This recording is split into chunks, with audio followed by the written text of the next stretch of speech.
10th class chapter number 4 partial fraction में आज हम एक्सरसाइज 4.2 के क्वेश्चंस करेंगे।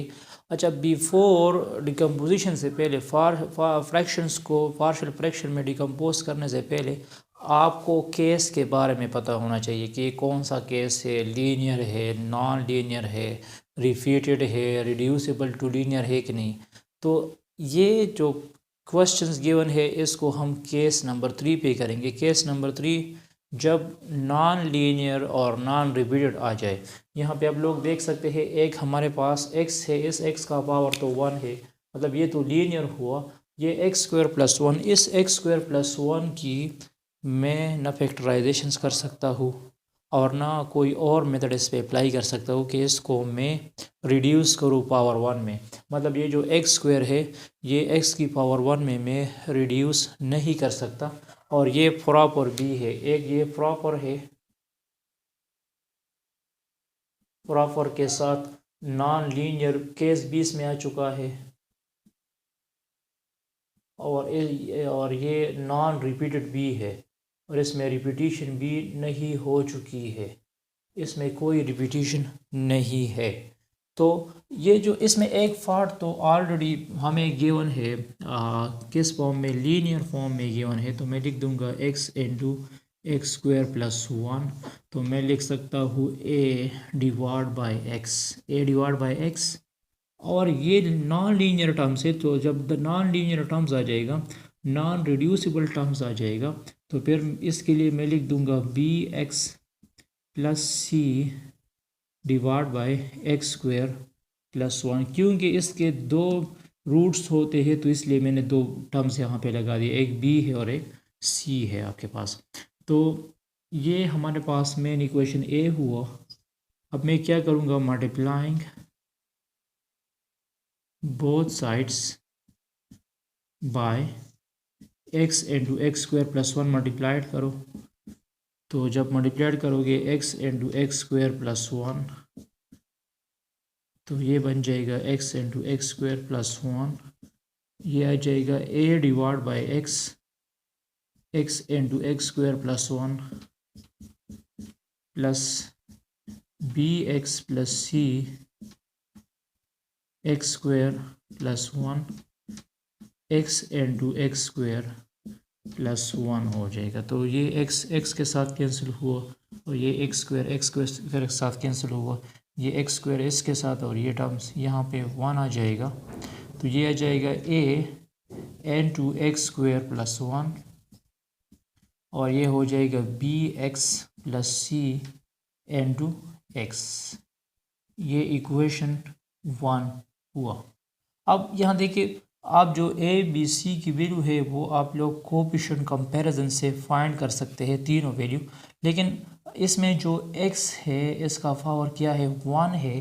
तो एक वैल्यू हम इस x की मदद से भी निकाल सकते हैं। हम पुट करेंगे पुट x = 0, x की = 0 पुट करेंगे इन इक्वेशन 1 में। तो जो इक्वेशन 1 आ चुका है वो हमारे पास है a × 0² + 1 और bx + c × 0 हो जाएगा। तो यहाँ हमारे पास आ जाएगा 0 + 1 से 1 आ जाएगा और ये 0 हो जाएगा। तो a की वैल्यू आ जाएगी 1, a की वैल्यू क्या आ जाएगी, 1 आ जाएगी। अब यहाँ देखें, अब बात ये है कि आप लोग bx² + 1 को = 0 नहीं रख सकते क्योंकि फिर ये इमेजरी नंबर में कन्वर्ट हो जाएगा। अब मैं दोबारा इक्वेशन 1 उठाऊंगा। इक्वेशन 1 हमारे पास है ax² + 1 bx + c of x। अच्छा, ये a मल्टीप्लाइड करो तो ये हो जाएगा ax² + a, ये x इसके साथ मल्टीप्लाइड करो bx² + cx आ जाएगा। अब मैं कोएफिशिएंट कंपैरिजन करूँगा। कोएफिशिएंट कंपैरिजन का मतलब ये है, यहाँ पे जो हाईएस्ट पावर है x² का, यहाँ हमारे पास x² नहीं है। तो लेफ़्ट साइड को अगर हम कंपेयर करेंगे x² को, अगर हम कंपेयर करेंगे x² को, तो लेफ़्ट साइड पे x² नहीं है तो वहाँ हम 0 लगा देंगे। यहाँ x² जो है एक a के साथ है और एक एक्स स्क्वायर बी के साथ है, तो ये आपके पास एक इक्वेशंस बन जाएगा।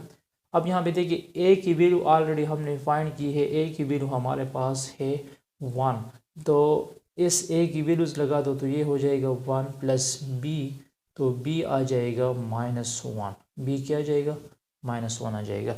अच्छा इसी तरह फिर हम कंपैरिजन करेंगे x की, तो यहाँ पे आप लोग देख सकते हैं लेफ़्ट साइड में अगर आप x को कंपेयर करोगे, कंपेयर x, तो लेफ़्ट साइड पे x नहीं है तो फिर आप दोबारा ज़ीरो लगा दो, और यहाँ x सिर्फ c के साथ आ चुका है, तो यहाँ c की वैल्यू क्या हुई, ज़ीरो हुई, मतलब a की वैल्यू 1 आ चुकी है, b की वैल्यू -1 आ चुकी है और c की वैल्यू क्या आ चुकी है, 0 आ चुकी है। तो ये तीनों वैल्यू आप यहाँ पे पुट करोगे इस मेन इक्वेशन में, a की जगह लगा दो 1, a की जगह क्या लगा दो 1 लगा दो, b की जगह लगा दो -1 लगा दो और c की जगह 0 लगा दो। तो ये हमारे पास ये जो फ्रैक्शन है ये डिकम्पोज होगा पार्शियल फ्रैक्शन में। मैं एक बार फिर बताऊंगा, पार्शियल फ्रैक्शन डिकम्पोजिशन से पहले आपको टाइप और केस के बारे में पता होना चाहिए।